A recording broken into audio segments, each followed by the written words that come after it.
Hi అండి.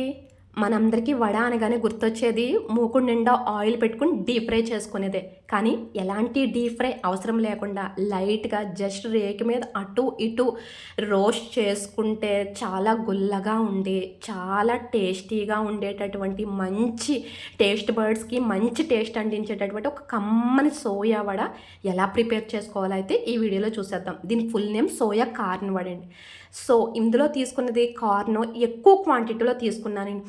మనం ఇప్పుడున్న జనరేషన్‌లో ప్రతి ఒక్కరికి కూడా సెల్స్ డెవలప్‌మెంట్‌కి గానీ, మజిల్ డెవలప్‌మెంట్‌కి గానీ, మన బాడీలో ఉన్న ప్రతి ఆర్గాన్‌లో ఉన్నటువంటి సెల్స్‌కి అవసరమైనటువంటి ఇమ్యూనిటీని బూస్ట్ చేయడానికి గానీ, బాడీకి మెయిన్‌గా కావాల్సింది ప్రోటీన్.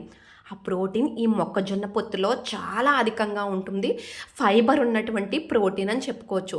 సో, అలాంటి ప్రోటీన్ ఉన్న ఫుడ్‌ని డీప్ ఫ్రై లేకుండా చాలా చక్కగా పాన్ పైన అటు ఇటు రోస్ట్ చేసుకునే చాలా ఈజీగా 10 మినిట్స్‌లో ఈవెన్ బ్రేక్‌ఫాస్ట్‌కి గానీ, ఈవినింగ్ స్నాక్స్‌లోకి గానీ చాలా టేస్ట్‌గా ఉండేటటువంటి వడల్ని ఎలా ప్రిపేర్ చేసుకోవాలో ఈ వీడియోలో అయితే చూసేద్దాం. సో, దానికోసం మేజర్ ఇంగ్రీడియంట్ ఒక పెద్ద సైజు మొక్కజొన్న పొత్తునైతే ఈ రకంగా ఒలుచుకుని నైటే వీటిని నానబెట్టుకోవాలండి. ఈ పెద్ద సైజు మొక్కజొన్న పొత్తు అనేది నాకు ఒక ఫుల్ కప్ వచ్చిందండి. ఒక ఫుల్ కప్పు మొక్కజొన్న పొత్తు గింజల్ని, అలాగే ఒక హాఫ్ కప్పు పచ్చి శనగపప్పుని తీసుకున్నాను. ఈ పచ్చి శనగపప్పు ప్లేస్‌లో నాటు శనగలు తీసుకోవచ్చు. లేదంటే పొట్టుతో ఉన్న పెసరపప్పు తీసుకోవచ్చు. లేదంటే కాబోలు శనగలు తీసుకోవచ్చు. ఇది ఆప్షనల్ అండి. హాఫ్ కప్ వేసుకుంటే సరిపోతుంది. సో, ఇలా వేసుకున్న వాటిని ఓవర్ నైట్ నానబెట్టుకొని ఉంచుకోవాలండి. ఇలా ఓవర్ నైట్ నానిన తర్వాత మార్నింగ్ మనం చేయవలసింది ఏంటంటే, ఇప్పుడు చేసింది సోయా కార్న్ వడ కనుక సోయా తీసుకుంటున్నాం. ఈ మీల్ మేకర్లని మరిగి వాటర్లో ఒక 10 మినిట్స్ ఉంచుకోవాలండి. మరిగి వాటర్లో 10 మినిట్స్ ఉన్నప్పుడు సోయాలో ఉన్న ప్రోటీన్స్ అన్నీ కూడా డైజెస్టిబుల్గా మారి మనకి తిన్న తర్వాత కూడా ఎలాంటి ఇబ్బంది లేకుండా ఉంటుంది. ఓవర్ నైట్ నానినటువంటి మొక్కజొన్న పొత్తు గింజలు అలాగే పచ్చిశనగపప్పుని కూడా ఫ్రీక్వెంట్గా ఒక 8 టైమ్స్ వాష్ చేసుకోవాలండి. ఇలా వాష్ చేసుకుని వాటర్ మొత్తం వార్చేసి ఒక మిక్సీ జార్లోకి తీసుకోవాలి. సో, దానికన్నా ముందు మనం ఏవైతే 10 మినిట్స్ వాటర్‌లో ఉంచుకున్నామో, నానబెట్టుకున్నామో ఈ సోయాని మీల్ మేకర్‌ని వాటర్ మొత్తం పిండేసి ఒక బౌల్లోకి తీసుకోండి. నేనైతే డైరెక్ట్‌గా తీసేస్తున్నాను. వేడిగా ఉన్నాయనేసి తర్వాత పిండుదారని. వాటర్ మొత్తం తీసేసి మనం మిక్సీ జార్‌లో వేసుకుంటే కనుక మనకి బాగా గ్రైండింగ్ అవుతుంది. సో, ఇవి కొంచెం కచ్చాబచ్చాగా, బరకగా, నోటికి పలుకు తగిలేలాగా పెద్దవాళ్ళైతే ప్రిపేర్ చేసుకోండి. ఇది పిల్లలకి పెడుతున్నాము బిలో 6 ఇయర్స్ లేదంటే 5 ఇయర్స్ వాళ్ళకి పెడుతున్నామంటే మెత్తని పేస్ట్‌లా చేసుకోండి. సో, ఇది టేస్ట్ కోసం, డైజెషన్ కోసం అని చెప్పి అల్లం, వెల్లుల్లిపాయ అలాగే కాస్తంత జీలకర్ర రబ్బులో వేసుకుని కచ్చాబచ్చాగా అయితే గ్రైండింగ్ చేసుకోవాలండి.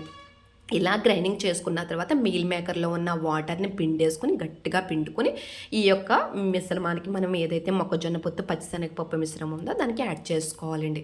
సో, ఇలా మీల్ మేకర్‌లో ఉన్న వాటర్ కనుక సరిగా పిండకపోతే కనుక ఇది మనకి మొక్కజొన్న పొత్తు పేస్ట్ అనేది జారుగా వచ్చేస్తుంది. సో, ఈ రకంగా కచ్చాబచ్చాగా బరకగా తీసుకోవాలి. ఇక్కడ మీల్ మేకర్ నలగకపోవడం మీరు గమనిస్తున్నారు. నేను ఇక్కడ మిక్సీకి ఎక్కువ క్వాంటిటీ అయిపోయినందువల్ల మీల్ మేకర్ అనేది సరిగా గ్రైండింగ్ అవ్వలేదు. కానీ మనం ఇప్పుడు ఇందులోని ఆనియన్స్, పచ్చిమిర్చి అలాగే కొత్తిమీర యాడ్ చేసుకుంటాం కనుక అప్పుడు ఎలాగా గట్టిగా అలా పిసుకుతూ ఉండాలి కనుక అప్పుడు మ్యాష్ చేసేద్దారని మీల్ మేకర్ని వేసేసుకున్నాను. ఈ మీల్ మేకర్ మొక్కజొన్న పొత్తు అనేది మన సెల్స్కి డెవలప్మెంట్కి అవసరమైన మంచి ప్రోటీన్ అందిస్తుంది. దాంతోపాటుగా ఇప్పుడు మనం ఏదైతే ఆయిల్ లేకుండా, డీప్ ఫ్రై లేకుండా చేసుకుంటున్నామో ఈ వడలనేవి మన ఆరోగ్యానికి చాలా మంచిది. ఇవాళ రేపట్లో ప్రతి ఒక్కరికి మెయిన్‌గా వస్తున్నటువంటి కంప్లైంట్ హార్ట్ స్ట్రోక్స్ లేదంటే వ్యాజిల్స్‌లోని ట్రైగ్లిజరైడ్స్ గానీ, లేదంటే బ్యాడ్ కొలెస్ట్రాల్ గానీ ఫామ్ అయిపోవడం చూస్తున్నాము. సో, వాటన్నింటికి మనం ఒక్కరోజే చెక్ పెట్టలేము. ఒక్క ఇయర్‌లోనే చెక్ పెట్టలేము. కంప్లీట్ డైట్ సిస్టమ్‌ని కంప్లీట్‌గా మనం వండే విధానాన్ని కూడా చేంజ్ చేసుకోవాలి. అలా చేంజ్ చేసుకోవాల్సిన దాంట్లో డీప్ ఫ్రై లేని వాటిని మనం ఎంకరేజ్ చేసుకోవాలండి. సో, ఈ రకంగా మొత్తంగా చక్కగా వడలా ఒత్తుకుని బాగా హీట్ అయినటువంటి ప్యాన్ మీద అటు ఇటు రోస్ట్ చేసుకుంటే చాలా టేస్టీగా ఉండేటటువంటి సోయా కార్న్ వడ అయితే మనకి రెడీ అయిపోతుందండి. చాలా టేస్ట్గా ఉంటుంది. కాకపోతే ఏదైనా మూత పెట్టుకుంటే కనుక లోపల కూడా కుక్ అవుతుందండి. మూత పెట్టుకోకుండా అయినా ఒత్తుకోవచ్చు. సో, పిల్లలు కూడా సరే తిన్నా సరే డైజెషన్కి అనువుగా ఉండాలి అంటే ఏదన్నా మనం ఇడ్లీ స్టాండ్ మూత కానీ లేదంటే కుక్కర్ మూత కానీ ఏదో ఒకటి పెట్టుకుంటే చక్కగా లోపల బయట బాగా కుక్ అయ్యి చాలా బాగుంటాయండి ఈ వడలని. మనం వేసుకున్న కొత్తిమీరకి అల్లం వెల్లుల్లి పేస్టు, జీలకర్ర, మధ్యలో వేసుకున్న మిల్ మేకర్స్ ఇవన్నీ టేస్టు చాలా బాగుండి ఒక్క వడకి 5, 6 వడలు తినాలనిపిస్తదండి. అసల 10 వడలు తిన్నా సరే గ్యాస్ట్రిక్ ప్రాబ్లమ్ ఉండదు. డైజెషన్ కంప్లెయింట్ అస్సలే ఉండదు. ఎందుకంటే ఓవర్ నైట్ సోక్ అయింది కనుక. సో, హార్ట్ స్ట్రోక్స్ ఉన్న వాళ్ళకి గానీ, ట్రైగ్లిజరైడ్స్ ఫార్మ్ అయిన వాళ్ళకి గానీ, లేదంటే బ్యాడ్ కొలెస్ట్రాల్ ఉన్న వాళ్ళు గానీ, ఈ రకంగా డీప్ ఫ్రై లేకుండా చక్కగా ఈ రకంగా అయితే ఇలా వడలనైతే కుక్ చేసుకొని, సోయా కార్న్ వడని కుక్ చేసుకొని టేస్ట్‌ని ఎంజాయ్ చేయొచ్చు. హెల్త్‌ని కూడా ఎంజాయ్ చేయొచ్చు. ఈ సోయా కార్న్ వడ అనేది ఎదిగే పిల్లలకి చాలా బ్రహ్మాండమైన ఆహారం అని చెప్పొచ్చండి. ముఖ్యంగా టీనేజర్స్‌లో ఉన్నటువంటి లేడీస్‌కి చాలా బ్రహ్మాండమైన ఆహారం అని చెప్పొచ్చు. వాళ్ళు ఎదిగే పిల్లలు, వాళ్ళకి లోపలున్న ఆర్గాన్స్ అన్నీ మంచిగా డెవలప్ అయ్యే టైము. సో, అలాంటి టైంలో పిల్లలకి ఈవినింగ్ స్నాక్స్‌లో ఇలాంటి గనక హెల్తీ స్నాక్‌ని అందించినట్టయితే వాళ్ళ హెల్త్‌కి ఎలాంటి డోకా ఉండదండి. సో, వీడియో నచ్చితే లైక్ చేసుకోండి. మన ఈ home entertainment for health channel subscribe చేసుకోండి.